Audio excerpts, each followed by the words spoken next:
Hello friends, welcome to the channel masters of botany again. मैं हूं आपका दोस्त विनय कुमार सिंह। अनअकैडमी आपका परफेक्ट स्टडी पार्टनर है। अगर आप प्रिपेयर कर रहे हैं CSIR UGC नेट के लिए, नए बैचेज जो है हर मंडे स्टार्ट होते हैं। यहाँ पे compete करिए 1000 स्टूडेंट्स के साथ यहाँ पे और स्टैंड आउट होइए उनमें से। प्लस सब्सक्रिप्शन एक्सेस मिलेगा आपको, India's best educators, interactive live classes, live test and quizzes यहाँ पे आपको मिलेगा। स्ट्रक्चर्ड कोर्सेज एंड PDFs भी आपको प्रोवाइड किया जाता है। एक ही यहाँ पे जगह पे सब कुछ आपको मिलेगा CSIR UGC नेट प्रिपरेशन के लिए। Personal coach, study planner, study booster session, dedicated doubt clearing, preparatory study material, unlimited practice, structured courses, SOP and interview preparation भी यहाँ पे आपको कराया जाता है। अनअकैडमी के टॉप एजुकेटर्स द्वारा आपको ये सारे जो आप पढ़ाए जाएंगे वो सारी चीज़ें आपको पढ़ाई जाएंगी, प्रिपरेशन आपको कराया जाएगा। ये जो बैचेस है CSIR के लिए हर मंडे को स्टार्ट होते हैं। इंग्लिश में भी है, हिंदी में भी है। ड्यूरेशन आपको 3 मंथ का भी मिलेगा, 6 मंथ का भी मिलेगा, 12 मंथ का भी मिलेगा और 24 मंथ्स का भी मिलेगा। लाइव क्लासेस होते हैं यहाँ पे। पेपर फर्स्ट और सेकंड के लिए PDF नोट और टेस्ट सीरीज भी आपको यहाँ पे प्रोवाइड कराए जाते हैं। तो अगर आप इंटरेस्टेड हैं CSIR UGC नेट के प्रिपरेशन के लिए अनअकैडमी के साथ, तो आज ही सब्सक्राइब कीजिए। वहाँ पे जाएंगे आप, लिंक का यूज़ करके इस वीडियो के डिस्क्रिप्शन में है, वहाँ पे आप सब्सक्रिप्शन पे क्लिक कर सकते हैं और आपको अलग अलग कोर्सेज वहाँ पे मिलेंगे। आप इसका सब्सक्रिप्शन ले सकते हैं। वहाँ पे आपसे वो भी मांगता है रेफरल कोड, तो वहाँ पे हमारा रेफरल कोड बॉटनी 10 अप्लाई कीजिए और आप जो भी ये फाइनल प्राइसिंग है उस पर आपको 10% का तुरंत डिस्काउंट मिलेगा। और जो है अनअकैडमी ला रहा है आपके लिए अभ्यास टेस्ट सीरीज, जो स्टार्ट हो रहा है आपका 10 फरवरी से 10 बजे। इसको जो है टेस्ट सीरीज भी ज्वाइन कीजिए, आपको बहुत फ़ायदा मिलेगा। Hello guys, welcome to channel masters of botany again. मैं हूं आपका दोस्त विनय कुमार सिंह। इकोलॉजी के जो ओल्ड क्वेश्चन थे बनारस यूनिवर्सिटी में 2008 से लेकर 2020 तक का, उसका हम सोल्यूशन कर रहे थे और 15 क्वेश्चन जो है हम सॉल्व कर चुके थे इस एग्ज़ाम से। अब इस पार्ट 2 में हम आगे के क्वेश्चन देखते हैं। चलते हैं नेक्स्ट क्वेश्चन में। क्वेश्चन नंबर 16 क्वेश्चन है, the facilitation model of succession characterize the following. आपने फैसिलिटेशन मॉडल पढ़ा होगा सक्सेशन का। सक्सेशन का अलग अलग मॉडल है। कॉर्नेल और स्लैटियर ने दिया था अलग अलग मॉडल, जैसे फैसिलिटेशन मॉडल हो गया, टॉलरेंस मॉडल हो गया और इनहिबिशन मॉडल हो गया। इनमें से पूछता है कि जो फैसिलिटेशन मॉडल है सक्सेशन का, ये जो है किसको कैरेक्टराइज करता है? इनहिबिशन व्यू को, मोनोक्लाइमैक्स व्यू को, पॉलीक्लाइमैक्स व्यू को, या मैच्योरेशन ऑफ कम्युनिटीज़ का। तो आप देखेंगे जो फैसिलिटेशन मॉडल है, सबसे पहले मैं आपको तीनों चीज़ के बारे में बता देता हूँ। फैसिलिटेशन मॉडल में क्या होता है, कुछ स्पीसीज जो है कहीं पे जो एक जहाँ पे सक्सेशन हो रहा हो उस साइट पे, उनको हम पायनियर्स बोलते हैं, वो वहाँ पे स्टैब्लिश होती हैं। उसके बाद वो धीरे धीरे उस इन्वायरमेंट को, वहाँ के इन्वायरमेंट को जो है मॉडिफाई करती हैं, जो कि लेटर स्पीसीज के लिए वो सूटेबल होता जाता है। ठीक, अब जो अर्ली स्पीसीज हैं ये एलिमिनेट हो जाती हैं through competitions for the resources by later arrivals. जो आगे के आते हैं ये उनसे रिप्लेस होते जाते हैं और ये सीक्वेंस जो है कंटिन्यू रहता है। जब इन्वेजन लास्ट तक ऐसे कम्युनिटी वहाँ पे आएगी कि इन्वेजन वो वहाँ पे फैसिलिटेट नहीं करेगा और वो लास्ट स्पीसीज होगी, मतलब आप कह लीजिए लास्ट क्लाइमैक्स कम्युनिटी होगी वहाँ पे। तो ये फैसिलिटेशन मॉडल है जहाँ पे पायनियर्स होते हैं, धीरे धीरे लास्ट में क्लाइमैक्स आता है। ओके, सेकेंड वाला है टॉलरेंस एंड न्यूट्रल मॉडल। यहाँ पे कोई भी स्पीसीज किसी भी प्लेस पे आ सकती है, वहाँ पे एग्जिस्ट हो सकती है as adult under prevailing condition. Okay, और वो वहाँ पे फिल अप करते हैं स्पेस का, जो पहले से स्पेस रहता है वहाँ पे। अब धीरे धीरे मॉडिफिकेशन जो होता है इन्वायरमेंट का, वो has little to do with the subsequent requirement. और जो मॉडिफिकेशन तो होता है वहाँ पे, पर उसका कोई मतलब नहीं होता जो आगे के सक्सेशन स्पीसीज हैं उनके लिए। अब जो अर्ली स्पीसीज हैं एलिमिनेट वो भी होती है यहाँ पे कंपटीशन के लिए, कंपटीशन से for resources by later arrivals. ठीक है, जैसे कि फैसिलिटेशन मॉडल में होता है। Sequence continues until the correct resident no longer facilitate invasion and growth of next species or until no species to invade and grow in presence of current adult population। और ये जो होता है, जैसे कि फैसिलिटेशन मॉडल में आपने देखा था, ये सीक्वेंस कंटिन्यू होता है। One less step in contrast to facilitation model. Okay, तो ये एक स्टेप ये कम होता है फैसिलिटेशन मॉडल से। तो अंतर यही है, फैसिलिटेशन मॉडल में पायनियर स्पीसीज होती हैं, फिर सक्सेसर्स होते हैं, लास्ट में क्लाइमैक्स होती है। टॉलरेंस में क्या होता है, कोई भी स्पीसीज, यहाँ पे ऐसे पायनियर स्पीसीज वगैरह नहीं होती, कोई भी स्पीसीज जो है स्टैब्लिश कर सकता है और फिर लेटर सक्सेशन होता रहता है। इनोवेशन मॉडल में क्या होता है, मॉडिफिकेशन होता है, जो अर्ली ऑक्यूपेंट होते हैं वो इन्वायरमेंट को, वहाँ के उस प्लेस का इन्वायरमेंट को ऐसा बना देते हैं कि जो आगे आने वाले, आप कह लीजिए जो कंपटीटर्स आने वाले हैं उनके लिए वो अच्छा नहीं रहता, वो वहाँ पे कह लीजिए सक्सेशन नहीं कर पाएंगे, ठीक, या आ नहीं पाएंगे, वहाँ पे ग्रो नहीं कर पाएंगे। और ये अर्ली स्पीसीज जो होते हैं ये परसिस्ट करते हैं लॉन्ग टाइम के लिए, अनडैमेज रहते हैं। ओके, रिप्लेसमेंट जब होगा तभी ये हो सकता है जब कोई एक्सटर्नल फोर्स वहाँ पे काम करे और जहाँ पे जो रेसिस्टेंट स्पीसीज है उनको वहाँ से हटा दे। ओके, यहाँ पे कोई क्लाइमैक्स कह रहा है नहीं बनता है या क्लाइमैक्स नहीं होगा, ठीक। तो जो फैसिलिटेशन मॉडल है ये मोनोक्लाइमैक्स व्यू को सपोर्ट करता है। ओके, नेक्स्ट चलते हैं क्वेश्चन नंबर 17। पूछा है आपसे, the polyclimax theory was given by, polyclimax theory जो है वो किसने दिया था, तो ये आप याद रखिएगा हमेशा, पॉलीक्लाइमैक्स थ्योरी जो है टेस्ला ने प्रपोज किया था 1939 में, और इसको लेटर सपोर्ट किया था किसने, डॉबिन मायर ने 1966 में। ये थ्योरी क्या कंसीडर करती है, that the climax vegetation of a region, जो क्लाइमैक्स वेजिटेशन होगा किसी रीजन का, consist of not just one type but mosaic of vegetation climaxes. ये कहता है, जैसे मोनो क्लाइमैक्स थ्योरी में क्या कहा गया है कि लास्ट में जो होता है, जो क्लाइमैक्स वेजिटेशन होता है कि वन टाइप ऑफ वेजिटेशन से बना होता है, पर पॉली क्लाइमैक्स में क्या है, यहाँ पे बोला गया है कि वो मोज़ैक ऑफ वेजिटेशन क्लाइमैक्सेस होते हैं, control by soil moisture, soil nutrient, topography, slope exposure, fire and animal activity. The polyclimax theory holds that many different types of vegetation as climax community may be recognized in a given area controlled by number of factors besides the climatic conditions of a geographical area. So the climax stages may be named, जो भी climax stages होते हैं may be named depending on the nature of the factor in stabilization, for e.g. topographic climax, biotic climax, edaphic climax and fire climax etc. Okay, तो आप हमेशा से याद रखिए पॉलीक्लाइमैक्स थ्योरी किसने दिया था, टैंसले ने। नेक्स्ट पे चलते हैं।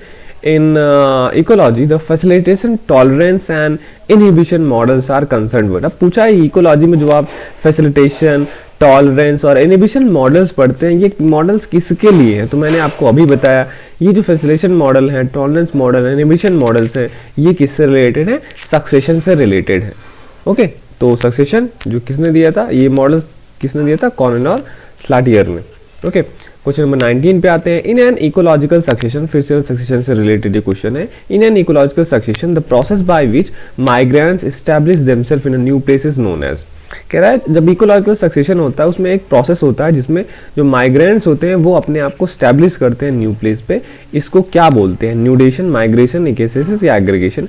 तो देखिए बहुत सारे वो है सीक्वेंशियल प्रोसेस हैं सक्सेशन में, तो ये सब उसके स्टेजेस हैं। पहला कि न्यूडेशन होता है, न्यूडेशन, न्यूड आपको पता है नया place, barren place, this is the development of a barren area without any form of life. The barren area may be developed due to the topographic like soil erosion and wind action, climatic like hailstorm and fire, or biotic factors like human activities and epidemics etc. ये न्यूडेशन है, यहाँ पे development होता है बैरन area का। Second invasion होता है, आप कोई बैरन एरिया है वहाँ पे इन्वेजन होगा स्पीसीज का। इफ स्पीसीज इन्वेड और reach barren area from any other area, it is called invasion. When the seeds, spores or propagules of plant reach the barren area by air, water or various other agents, it is known as migration. Okay, तो न्यूडेशन हो गया, invasion हो गया, migration इसका part है। अब इकेसिस आता है आपका एस्टैब्लिशमेंट, जो यहाँ पे एक्चुअली क्वेश्चन में पूछा गया है, इसका करेक्ट ऑप्शन क्या आंसर क्या होगा, इकेसिस। यहाँ पे पूछा है कि इकोलॉजिकल सक्सेशन में जब माइग्रेट्स खुद को स्टैब्लिश करते हैं तो वो क्या कहलाता है, न्यूडेशन, माइग्रेशन, इकेसिस या एग्रीगेशन। तो यही वो स्टेप है इकेसिस का। After reaching a new area, invasion करने के बाद the successful establishment of the species as a result of adjustment with the conditions prevailing in the area is known as ekesis. तो ekesis third step है। If the establishment is complete, the plant will be able to reproduce sexually in that particular area. Establishment करने के बाद ही जो होता है कोई भी प्लांट वहाँ पे टिका रहेगा और रिप्रोडक्शन करके अपनी प्रोजनी बढ़ाएगा। फोर्थ स्टेप है आपका एग्रीगेशन। अब जब किसी स्पीसीज का establishment हो जाता है successfully as a result of reproduction and increase in population of the species, then the earlier stage is called aggregation. Establishment करने के बाद वो अपने नंबर रिप्रोडक्शन करने के बाद बढ़ाता है तो आता है वहाँ पे एग्रीगेशन। अब उसके बाद कंपटीशन का प्रोसेस आता है। It refers to the aggregation of a particular species in an area which leads to the inter specific and intra-specific competition among the individual for water, nutrient, radiant energy, carbon dioxide, oxygen and space etc. अब जब aggregation हो जाएगा बहुत सारे species का तो वहाँ पे inter as well as intra specific competition बढ़ जाता है इन सारे फैक्टर्स के लिए। उसके बाद आता है आपका reaction. The species occupying a habitat gradually modify the environmental conditions where the existing species community is displaced or replaced by another। अब वहाँ पे जो स्पीसीज रहती हैं उस हैबिटेट को मॉडिफाई करती हैं उनके एनवायरमेंट कंडीशंस को, और जो एग्जिस्टिंग स्पीसीज कम्युनिटी होती है वहाँ पे वो डिस्प्लेस्ड हो जाती हैं या रिप्लेस होती हैं दूसरे स्पीसीज से। This is called reaction. The community which is replaced by another community is called serial community. अब जो एक टाइम होगा कुछ स्पीसीज होंगी वहाँ पे बहुत सारी, ठीक है, वो एक सीरियल कम्युनिटी कहलाएंगी, फिर वो रिप्लेस होगी अदर सीरियल कम्युनिटी। तो सीरियल स्टेजेस आपने पढ़ा है इकोलॉजी में, वो भी आएगा। स्टेबलाइजेशन फिर आता है लास्ट में, क्लाइमेक्स स्टेज आता है आपका। The final establishment of plant community is called stabilisation. This establishment of a plant community which maintain itself in equilibrium with climax of the area and not replaced by other is known as climax community and the stage is climax stage। अब जो climax stage होता है जैसे Pioneer stage हो गया, वो भी succession करके लास्ट में क्लाइमेक्स स्टेज आता है जहाँ की जो स्पीसीज होती हैं वो वहाँ पे परसिस्टेंट बनी हुई रहती हैं इक्विलिब्रियम में, उन्हें क्लाइमेक्स स्टेज वो स्टेबलाइज हो जाती हैं, ठीक, वो फिर फर्दर रिप्लेस नहीं होते हैं किसी और से, तो ये क्लाइमेक्स स्टेज कहलाता है आपका। नेक्स्ट आते हैं क्वेश्चन नंबर 20 पे, व्हाट प्रीसीड्स वुडलैंड स्टेज इन हाइड्रोजियर। अब देखिए सक्सेशन जो होता है पानी में होता है, वाटर जहाँ पे रहता है या फिर डिजर्ट एरिया में, जहाँ भी हो सक्सेशन होता है हर। तो अब हाइड्रोसीयर एक होता है तो वहाँ पे कह रहा है एक वुडलैंड स्टेज आता है, ठीक है, सक्सेशन के स्टेज होते हैं वहाँ पे एक वुडलैंड स्टेज आता है। कह रहा है उससे पहले क्या आता है, forest stage, rooted floating stage, सेज meadow stage, reed swamp stage, reed होगा यहाँ पे। तो इसका करेक्ट आंसर क्या होगा, वुडलैंड स्टेज में आप देखेंगे हाइड्रोजियर में वुडलैंड स्टेज के पहले आता है सेज मीडो स्टेज। अब जो हाइड्रोजियर सक्सेशन होता है वो वाटर बॉडीज में होता है और इनके फॉलोइंग स्टेजेस हैं। पहला तो फाइटोप्लैंक्टन होता है, वाटर बॉडीज में आप अगर सक्सेशन को लेंगे तो सबसे पहले अगर, ठीक है, क्लियर वाटर है कहीं पे, सबसे पहले वहाँ पे फाइटोप्लैंक्टन आते हैं। ये इनिशियल स्टेज होता है सक्सेशन का, जैसे एल्गल स्पोर वगैरह आ गए तो एक्वाटिक प्लांट्स हो गए, फाइटोप्लैंक्टन एनिमल्स हो गए, जू प्लैंक्टन हो गए, अब वो फ्लोट करते रहते हैं, वो पायनियर कॉलोनाइजर्स होते हैं, ठीक। All these organisms add large amount of organic matter and nutrients due to their various life activities. After their death, they settle at the bottom of the plant to form a layer of mud. अब ठीक है, अब ये जैसे जब इनका death वगैरह होता रहता है तो ये पॉन्ड के बॉटम पे बैठ जाते हैं और वहाँ पे मड फॉर्म करते हैं। तब उसके बाद जो फाइटोप्लैंक्टन स्टेज है उसके बाद इसलिए सबमर्ज स्टेज आता है, ठीक है, जो पानी में डूबे हुए प्लांट्स रहते हैं वो वहाँ पे पॉन्ड वॉन्ड के बॉटम पे ग्रो करते हैं। The phytoplankton stage is followed by submerged plant stage. When a loose layer of mud is formed on the bottom of the plant, some rooted submerged hydrophytes begin to appear on the new substratum. अब ये जो submerged plant रहते हैं ये वहाँ पे grow करते हैं क्योंकि फाइटोप्लैंक्टन का वहाँ पे डेड मटेरियल वगैरह बॉटम पे जम जाता है, मड बन जाता है, तो अब आपको वहाँ पे सबमर्ज प्लांट मिलेंगे, जैसे एलोइडिया, पोटामोजेटॉन, मेरियोफिलम, रैननकुलस, ये सब हैं वहाँ पे, ठीक है।